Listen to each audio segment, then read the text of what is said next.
Hello, everybody. My name is Mina, and I'm a program director at Sarvash, and I'm happy to be doing a short teaching today.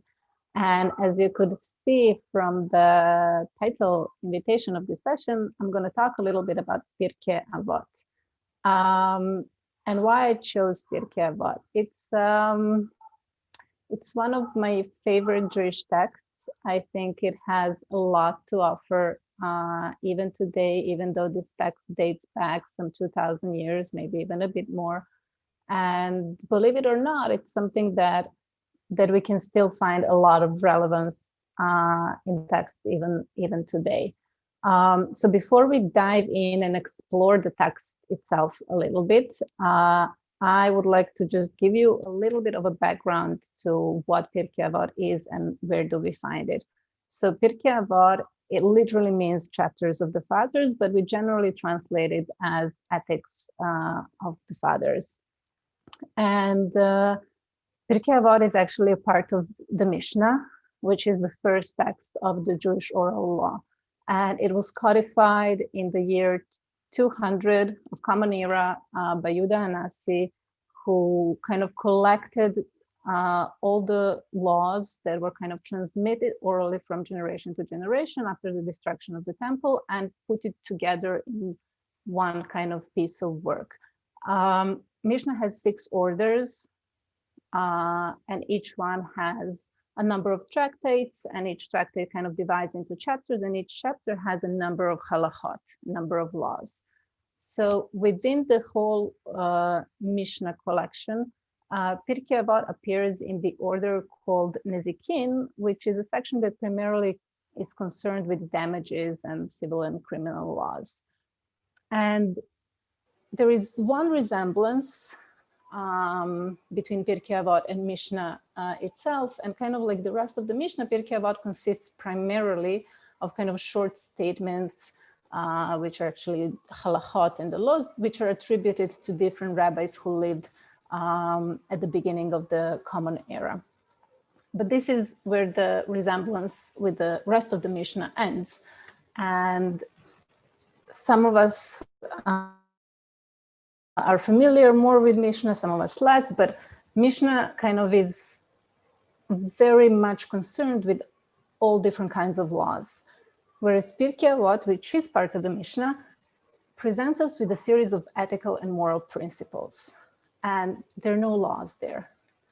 And one of the interesting things about the Pirkei Avot is that it starts with a statement that kind of shows us the chain of transmission of the Torah from the original revelation at the Sinai through the early rabbis. So the first Mishnah in the Pirkei Avot, it says, Moses received the Torah from God at Sinai. He then transmitted it to Joshua, Joshua to the elders to the prophets, and the prophets to the members of the Great Assembly. So we see here this chain of transmission, and one of the reasons why Pirkei Avot starts with this, it kind of shows us that actually the law that we're about to read about and learn about, it actually, we can trace it back all the way to the Sinai. And from there on, in the first 2 chapters of the Pirkei Avot, we have this uninterrupted transmission of the Torah from the first rabbis who formed this great assembly to their disciples, and from generation to generation, the rabbis that followed.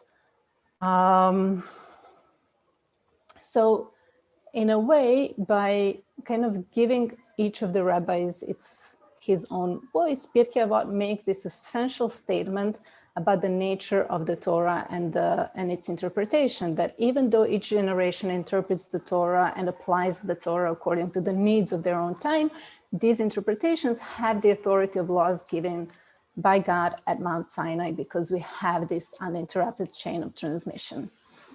So as I mentioned earlier, what mostly we find in Pirkei Avot, the text that we find there, it deals with ethics and morals, and it ranges in topic from the ethics of the everyday human interaction to the advice for the sages, to the advice to aspiring sages, those who want to become teachers.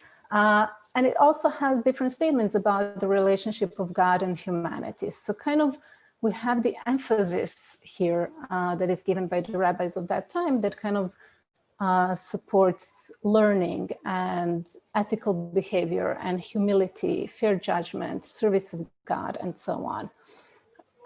What is very interesting with Pirkei Avot, and not just Pirkei Avot, with Mishnah in general, is that it inspires a very large number of commentaries. And when it comes to Pirkei Avot, the earliest commentaries that we have that are most probably were composed in the 3rd century already. And then we have famous commentaries by Maimonides, which date back to the 12th century. But even today, we have scholars who continue to produce new commentaries to Pirkei Avot. And at the same time, we have students and teachers and educators throughout the Jewish world who continuously develop new interpretations and the new understandings of the teachings of the Pirkei Avot. So what we're going to do now is kind of dive into the text, and I brought for you a couple of Mishnayot from Pirkei Avot that kind of give different perspectives on what we can find here. So I'm going to share my screen now with you and show you one of these Mishnayot. Okay, so this is the Mishnah that we can find in chapter 2 of the Pirkei Avot, and it talks about Rabban Yohan ben Zakai. So before we read the Mishnah, I just want to give like a couple of background information about Rabban Yohan ben Zakai. So he was a 1st century figure who kind of assured the continuity of Judaism after the destruction of the temple. He took this decisive step in acknowledging that Jerusalem and the temple were destroyed and will not be saved. And he evacuated himself with his students from Jerusalem, from the holy city, to the settlement of Yavne. And he established the academy, a rabbinic academy there. And he kind of shifted the mode to kind of a rabbinic mode, meaning he tried to teach people that we can relate to God through learning Torah instead of receiving heavenly instructions, and that we can communicate with God through prayers instead of offering sacrifices. And that we should focus on doing good deeds as a way to serve God and other fellow human beings. So he's a very important figure. And we are now going to, I will read for you the first part of this Mishnah. And I see that we have here with us David from Germany. So David, if you want to join and give any type of comment, please feel free to unmute yourself, or we will unmute you and you can join the conversation. And whoever is following us live on the social media, if you have any questions, then you can write them and we'll answer them. Okay, so the Mishnah starts like this. Rabban Yochanan ben Zakai received the oral tradition from Hillel and Shammai. He used to say, if you have learned a lot of Torah, do not give yourself so much credit for good, for this is the purpose for which you were created. So I just want to start and already say that we have here that Rabban Yochanan ben Zakai received the oral tradition from Hillel and Shammai. So this is the transmission that I was mentioning earlier that is uninterrupted because we hear from whom he received this tradition. And if you would look at the earlier Mishnayot that have Hillel and Shammai who are also giving their own teachings, we would also learn from whom Hillel and Shammai received the Torah. So that's why it's each Mishnah, when it introduces a new person, it says from whom they received the tradition. So what Rabbi Yohan ben Zakai, he says, if you have learned a lot of Torah, do not give yourself so much credit for good, for this is the purpose for which you were created. So basically what we have here is that he's basically saying, don't take credit for learning the Torah. Don't pat yourself on the shoulder, because this is what you were created for. This is your purpose, to learn the Torah and then to act accordingly and follow the mitzvot in the Torah.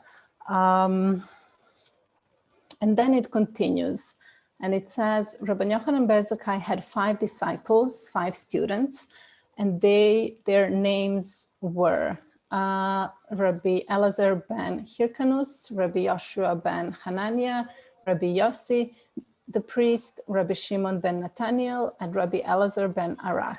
So these 5 students are the people who, after Rabbi Yochanan ben Zakai, who led the academy at Yavne after it was established, and they're the ones who kind of established Jewish religious life after the destruction of the temple.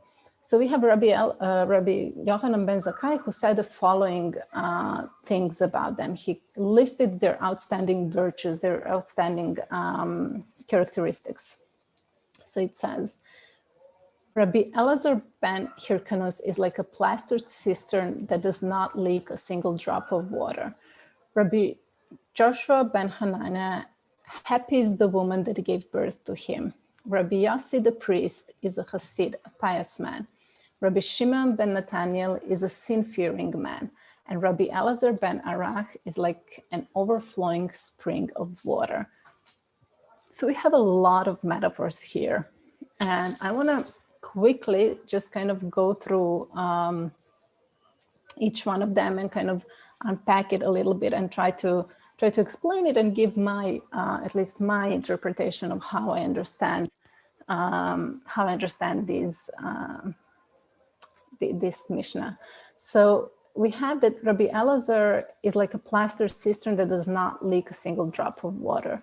So what it's saying is that he's like comparing he's comparing Rabbi Elazar ben Hyrcanus with a plaster cistern, meaning that he has a fantastic memory, that whatever he learns, he does not lose a drop of his wisdom, the wisdom that he received from his teachers. And it is said about Rabbi Elazar that he himself said for himself that he never spoke a word of Torah that he did not learn or heard from his teachers. So he was very, it suggests that he was very preserving of all the traditions that he learned and kind of preventing himself from losing everything that he learned. Then we have Rabbi Joshua ben Hanina, and it says, happy is the woman that gave birth to him. And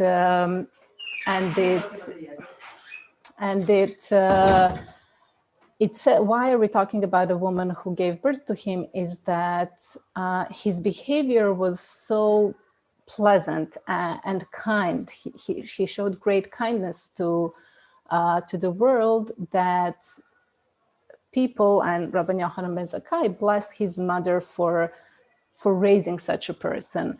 And they say about Rabbi Joshua ben Hanina and his mother that actually his mother, while she was pregnant, she was going around different Beit Midrash and visiting scholars and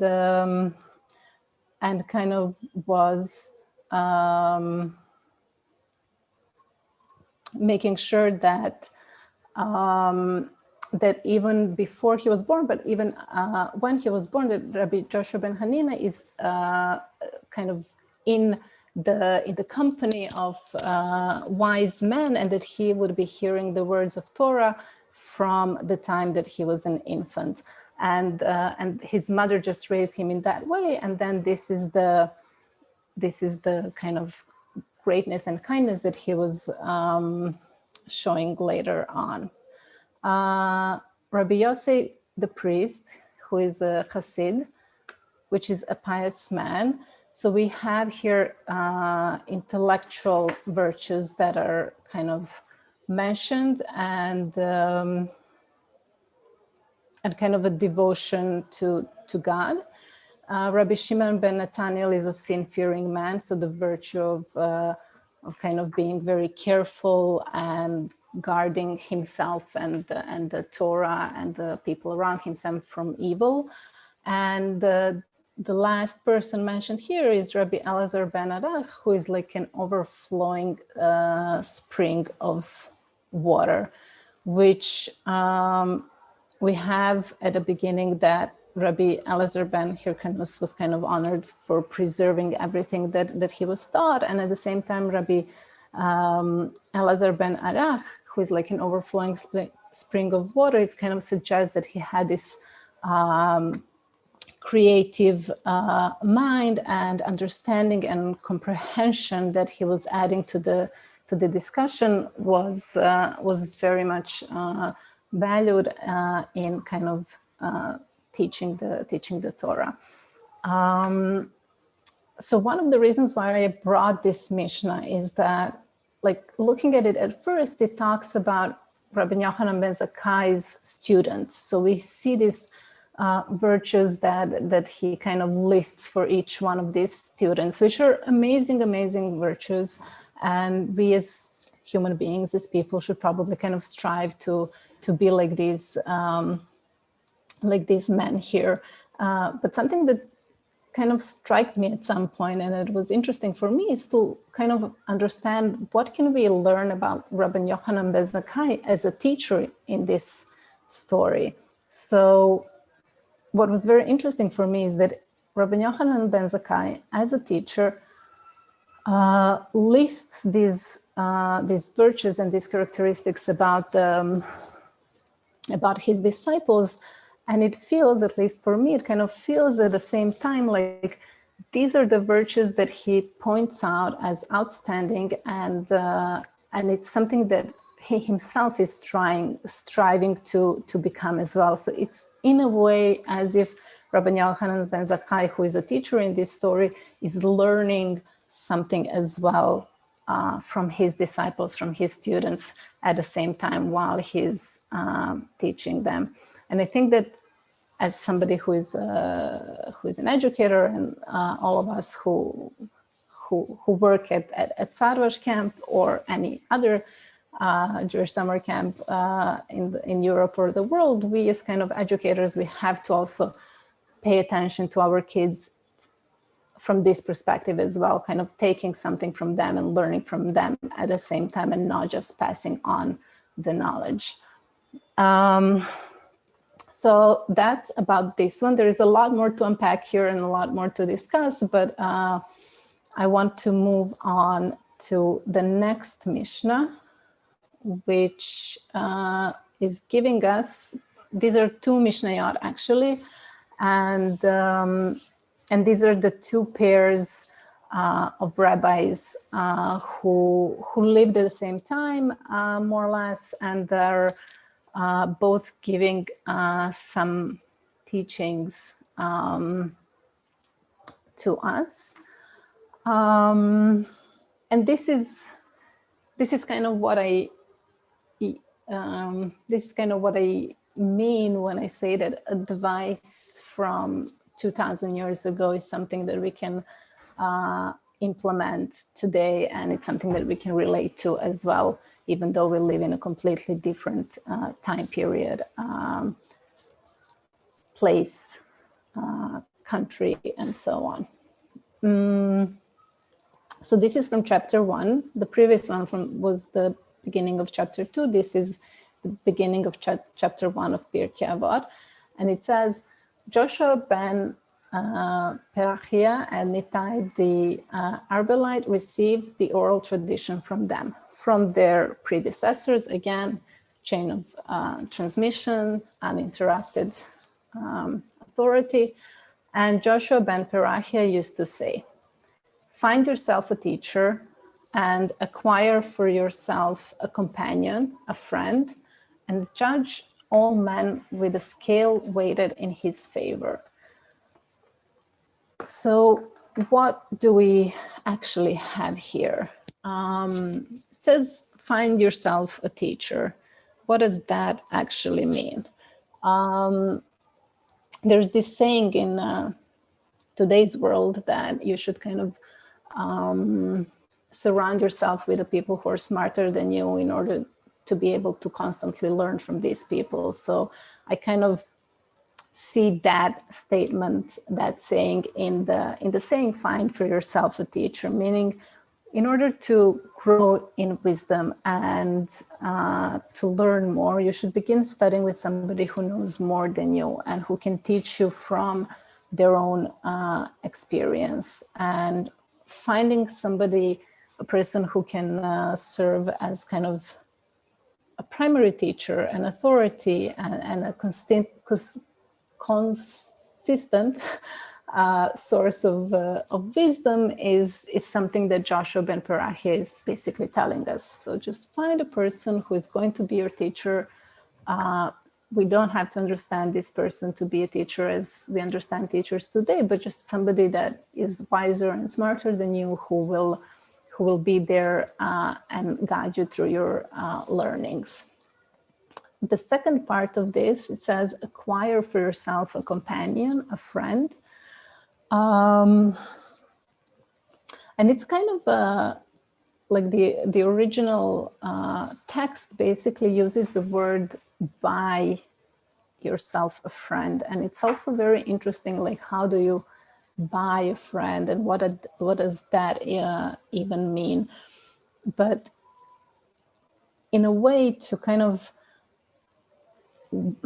let's say, win somebody's friendship or to establish a friendship relationship with somebody, it takes effort and it takes openness from your side and from the other person's side to share, to be loyal, and eventually the effort is worth doing it because this friend will validate you and sustain you and be there for you, and you will create this relationship with somebody and eventually have a friend. But it's saying that, you know, buying, acquiring, basically it takes effort, and just be there and make this effort.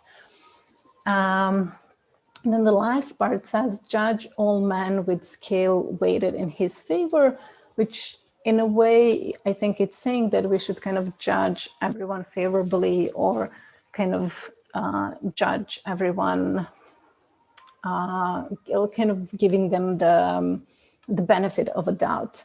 I think that today we live in a world that it's very easy to judge people without even thinking what's behind. And I think that all of us do this on a probably daily level without even understanding or realizing it.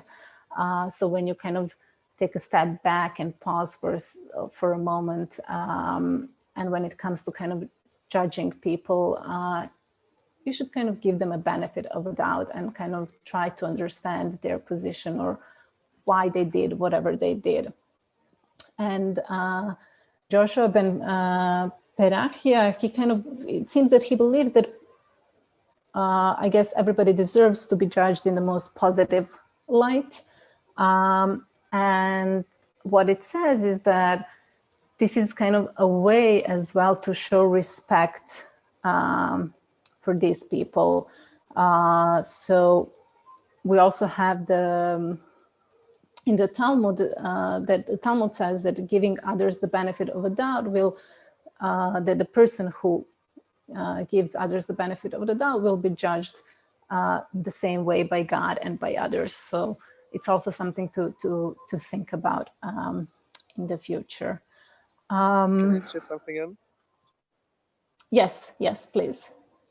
I think it's interesting that the last part is in the same Mishnah as those two first parts, and for me the meaning, like, is that finding yourself a teacher and acquiring yourself a companion is a very is a process that involves a lot of compassion to other people.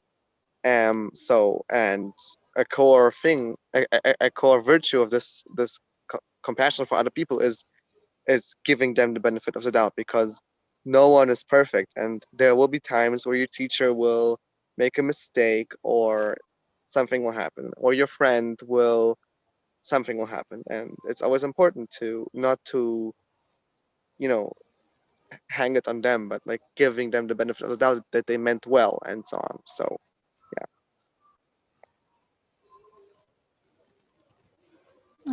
Yes, thank you for this comment. But I think it, like you said, it's kind of strange that it comes here. But I think that based on what you said, it's kind of a perfect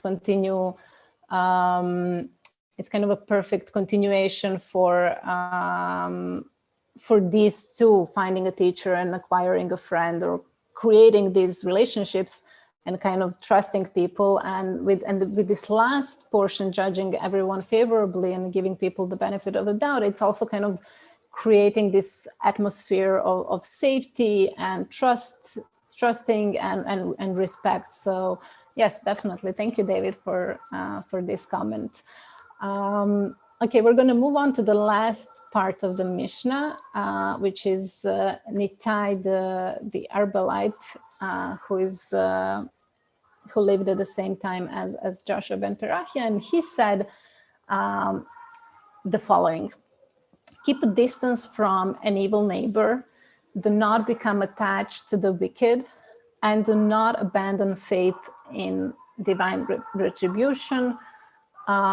To say all this in a simple English language, it's keep a distance from an evil neighbor, kind of basically don't associate yourself with a bad neighbor, because such a person can harm you and can influence you in becoming evil yourself. So just like keep a distance. And then it says, don't become attached to the wicked. Don't become a friend with somebody who's evil, which is same with the bad neighbor. Like they can influence you, and when you become friends with someone and establish this relationship with someone, the person influences you, and we kind of unconsciously start to imitate the behavior of the others. So they might kind of influence you in this evil way, and you might become evil yourself without even actually noticing. So kind of don't be friends with these people. And then the last part that says do not abandon faith, basically do not despair in trouble, don't in the bad times, meaning kind of maintain your faith, like still have faith even when when the evil people are around you, because you having the faith and remaining true to yourself and to your beliefs will kind of overpower the evilness around you.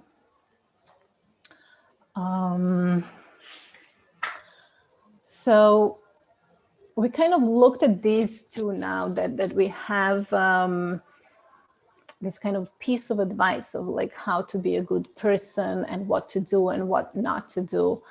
And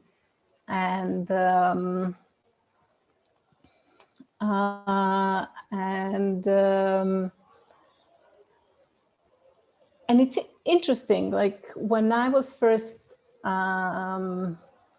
reading and learning about Pirkei Avot, for me was, as I mentioned earlier, very interesting. That's something that really attacks that we have from 2000 years ago is something that can be very much applicable to the times that we live in. And I was very happy to kind of explore this text a lot more and to dive into it a bit more. And I feel like when I can make the connection between this text, between Pirkei Avot texts from 2,000 years ago and today, when I say, oh, this is like very applicable to my life today because of this, this, and this, I feel like I kind of scored the point by understanding this text even more. What I would like to share with you now for the very last part is there is, as I mentioned at the very beginning, there are a lot of interpretations and commentaries to Pirkei Avot from many years ago, from hundreds of years ago, and even from today. And I think probably for us, it's easier to understand the commentaries that the Jewish scholars and thinkers and educators have shared with us today or in the past, whatever, 50 years, 20 years, 100 years. It's probably more close to us and easier to understand. And one such interpretation of the Pirkei Avot comes in a book that presents to us Pirkei Avot like this. And this is the book called Illustrated Pirkei Avot. And it was created by Jessica Tamara Deutsch. And she basically drew Pirkei Avot. And I just wanted to share for the ending, like this is the first Mishnah that we read, the one about Rabbi Yohan ben Zakai and his 5 students.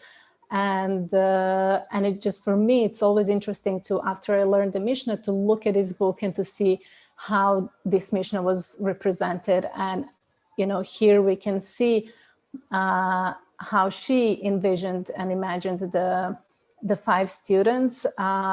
And it's just interesting, like maybe kind of like a food for thought. You can try to think for yourselves how, like, if I would have given you a task to draw a Mishnah, how would you do it? Or what's the creativity that would come out from you? So thank you for listening and for joining and for learning with me. It was a pleasure to be here and to teach you, and I hope you enjoyed, and I hope you're gonna get a copy of Pirkei Avot for yourself and just find a piece of advice that works for you. Thank you. Bye.